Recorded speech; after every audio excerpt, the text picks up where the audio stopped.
Hi students, today we are going to start our new lesson on sentences and phrases.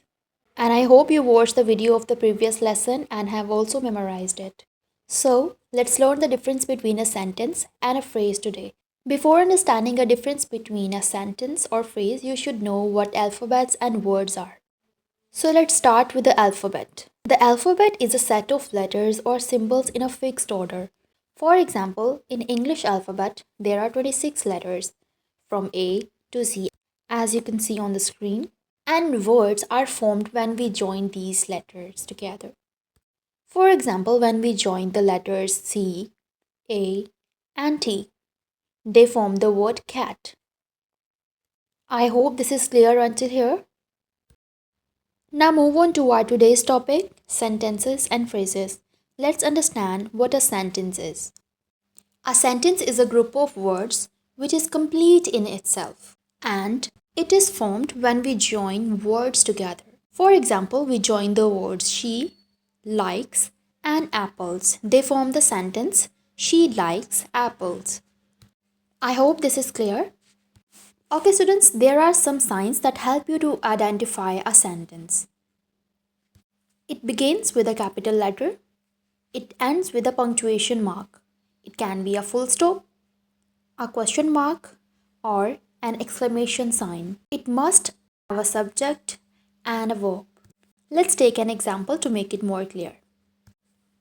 The tiger runs so fast. Can you tell me why it is a sentence? Yes, because it begins with a capital letter. It ends with a punctuation mark, which is a full stop. Now let's understand what phrases are. A phrase is a group of words that does not express a complete thought. For example, in the basket, very pretty, on Men's Day. So these phrases don't give a complete idea or thought. So these are called phrases. Phrases can only be used as parts of the sentence. I hope you have understood the difference between sentences and phrases. Now let's do an activity. Okay, students, here are some examples, and I shall help you to identify whether each one is a sentence or a phrase. Number one is running fast. Okay, it does not have a subject and a complete thought, so it's a phrase. Number two is she's reading a book. Yes, it begins with a capital letter. It ends with a punctuation mark, which is a full stop. It has a subject, a verb, and a complete thought. So it's a sentence. Next one is under the tree.